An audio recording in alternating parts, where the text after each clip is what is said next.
Hello guys, welcome to my channel.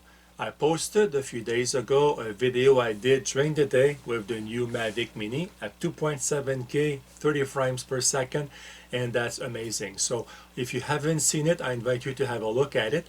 But I also wanted to see the performance we can expect from the Mini at night.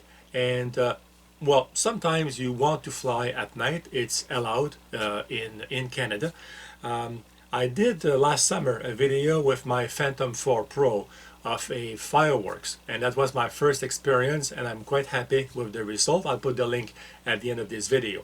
So I want to show now a short video of the Mavic Mini flying at night, no moon, so the sky is totally dark, and you will see it's quite impressive. So thank you guys for watching. Hope to see you soon on my channel. Goodbye.